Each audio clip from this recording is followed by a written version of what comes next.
कहवत साहब ने, जो कि डायरेक्टर है पाकिस्तान हाउस थिंक टैंक एक है उसमें।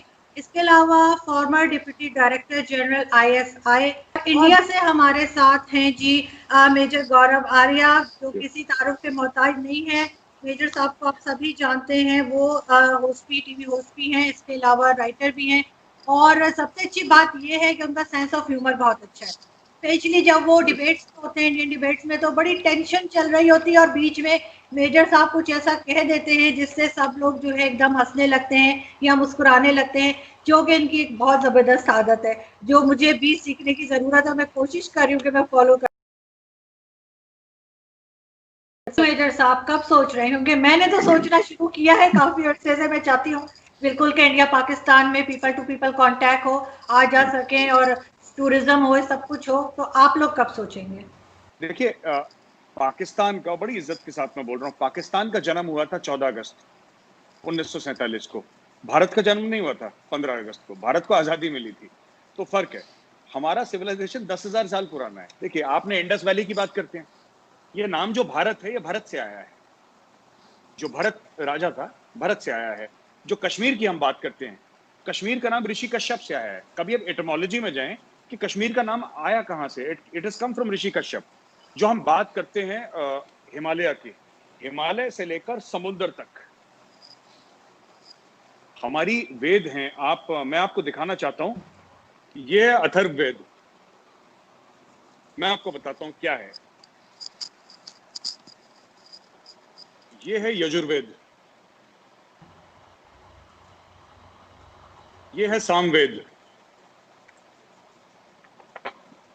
और ये है ऋग्वेद। एक और वेद है जो अंदर है, तो मैं चाहता नहीं वो बुक का स्टैक्स गिर जाएगा।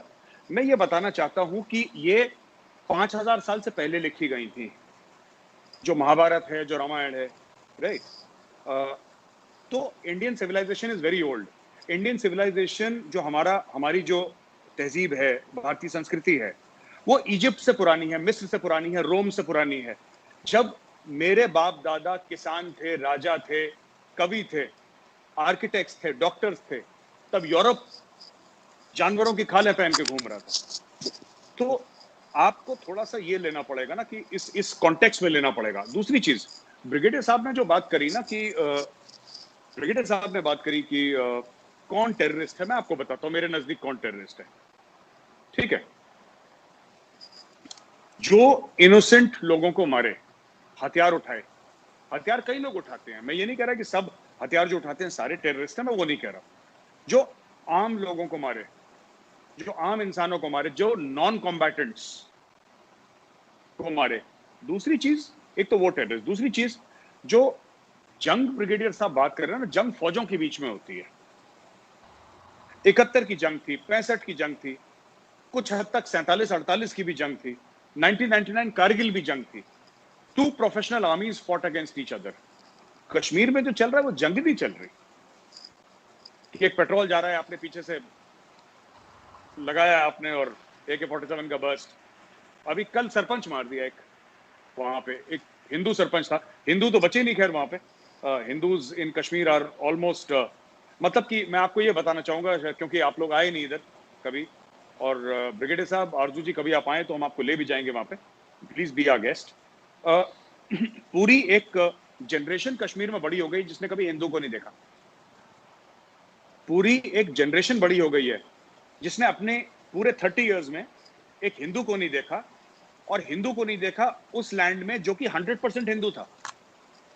1300s में, 1300 जो सदी थी, उसमें Shahmir was the first Muslim king of Kashmir. उसका नाम शाहमीर था, वो पहला मुस्लिम किंग था। शाहमीर के समय it was 100% Hindu. Today Hindus are less than 1% in the valley, finished, wiped out, gone. कहां गए? मैं वही कहता हूं, देखिए ना, सुनिए, our civilization is the oldest. ये आपने वैभव की बात करी, वैभव जहां पे रहता है, बनारस, बनारस इज, आप जाइए आर्कियोलॉजिकल सर्वे की आप फाइल्स देखिए, it is the oldest inhabited city in the world. हम लोग दमश्क की बात करते हैं, you know, we talk about Damascus, we talk about Baghdad. Banaras is 3000 years older than Baghdad. तो ये आप इसको देखें, बगदाद इज आपकी 2-2.5 साल पुरानी है, ये कब से गंगा जी के तट पे है, ये कब से चली आ रही है, आप रिकॉर्ड चेक करें। बहरहाल बात आते हैं ना कश्मीर पे। देखिए इशू पता क्या है, एक सबसे पहले हमें यह जानना होगा, शायद पाकिस्तानी अवाम को पता है नहीं पता, पाकिस्तान यूएन के पास नहीं गया था कश्मीर को लेके, इंडिया गया था। हाँ नहीं, I know it, everybody knows it. आप लोग गए थे, बिल्कुल हम लोग गए थे। अच्छा, इशू ये होता है ना कि अगर पाकिस्तान ये समझता है, अगर पाकिस्तान ये समझता है कि हम यूएन के रेजोल्यूशंस की बात करेंगे और हमें यूएन रेजोल्यूशन से चलना है, और उसके क्या शराइत हैं मैं उस पर नहीं जा रहा कि नंबर 1 ये है कि पाकिस्तान का, we are not going there at all, हम उसकी बात नहीं कर रहे। मैं तो ये कह रहा हूं अगर आप यूएन की शराइत से चल रहे हैं फिर आप यूएन से चलें। ये हिजबुल मुजाहिदीन, ये लश्कर तैयबा, ये जैश ए मोहम्मद, ये कौन है? ये तो कश्मीरी नहीं है, छोड़ के सैयद सलाउद्दीन। ये तो सैयद सलाउद्दीन तो बडगाम का रहने वाला है, उसने अपना नाम बदल दिया, यूसुफ शाह है उसका नाम, तो उसने अपना नाम सैयद सलाउद्दीन रख दिया। बट ये सारे तो पाकिस्तानी पंजाबीज हैं, दे आर नॉट कश्मीरीज। इनके फाइटर्स ज्यादातर पाकिस्तानी पंजाबीज हैं, कुछ इनके वैली में भी हैं फाइटर्स, ऐसी बात नहीं है, लेकिन जो पाकिस्तान में तो पाकिस्तानी पंजाबीज हैं। इश्यू पता है क्या है? इसी की बात थोड़ा सा, ब्रिगेडियर साहब की अगर इजाजत हो तो सर मैं थोड़ा सा साइड में एक बार बात ले जाऊं, थोड़ा सा अगर बात हो। जी बिल्कुल बिल्कुल जी। तो सर ऐसा है कि जैसे इंडिया में ना काफी, मैं थोड़ा सा मुख्तलिफ बात कर रहा हूँ। इंडिया में ये बड़ी बात हुई कि सब इस्लामोफोबिया है वगैरह है, राइट। मैं एक बात ये कहना चाहता हूँ ना कि थोड़ा सा जो आप लोग जो मुस्लिम कंट्रीज हैं वो दूसरे को अलग ना करें। आप जब मुस्लिम और गैर मुस्लिम में करते हैं ना तो फिर इसके नताइज होते हैं जो कि हर समय प्लेजेंट नहीं होते और हो भी नहीं सकते। मैं आपको 2-3 एग्जांपल देता हूं, ठीक है, जो आरजू आपके वीडियो में हम डिस्कस कर चुके हैं। जो भी रीजन हो, हमारे सबके प्रॉब्लम है, मसले सबके हैं ना, मुसलमानों के भी हैं, हिंदुओं के भी, क्रिश्चियंस के, सबके मसले हैं। Why have only the Muslim countries made Organisation of Islamic Cooperation? तो इससे क्या हो गया कि जो इंडिया में प्रॉब्लम चल रही है, this is the creation of Muslim leaders of India, this is not a creation of RSS.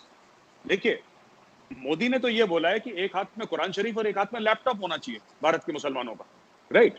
आपने एक स्टेटमेंट पास कर दिया, ओवैसी के भाई ने बोला कि 15 मिनट के लिए, आप समझिए 85% मेजोरिटी हिंदू कंट्री में ओवैसी का भाई ये बोल रहा है कि 15 मिनट के लिए पुलिस हटा दो तो हम हिंदुओं को देख लेंगे, ये बोल रहा है। अब आप सोचिए, और लोग कह रहे हैं बड़ा बहादुर है। अरे वो बहादुर नहीं है, वो कॉन्स्टिट्यूशन ऑफ इंडिया उसको परमिट करता है। अच्छा नहीं, इंटरेस्टिंग है। देखें गौरव, कौमों की जो तारीख होती है वो तब्दील होती रहती है। मैं उस तरह नहीं कह रहा कि उनमें कोई तब्दीली आती है, नहीं। कल के जो लोग थे जिसको आपने इरानियन, ऑफ कोर्स देवर, वो कहते हैं, हम उसको आतिश परस्त कहते हैं, वो हुआ करते थे, ठीक है। फिर वो कन्वर्ट हो गए मुस्लिम का। क्रिश्चियन से पहले क्रिश्चियन रिलीजन नहीं था, यूदिज्म था, यहूदी थे, यहूदियों से पहले कुछ और था। ये तो इंसानी तारीख है जो तब्दील होती रहती है और आगे भी शायद तब्दील होती रहे। मुस्लिम और नॉन मुस्लिम के कॉन्सेप्ट में जो आपने बात की, देखें मुझे एक कोड ऑफ कंडक्ट दिया गया है जिसको मुझे बिलीफ, चाहे वो मेरी चॉइस थी, चाहे वो मैं बाय चांस मुसलमान था, ठीक है, मैंने उस कोड ऑफ कंडक्ट में रहना है। और मेरा कंडक्ट सिर्फ मेरे लिए नहीं है, वो मेरे फैमिली के लिए भी है, मेरे इर्द गिर्द के लिए भी है, मेरी सोसाइटी के लिए भी है, और अल्टीमेटली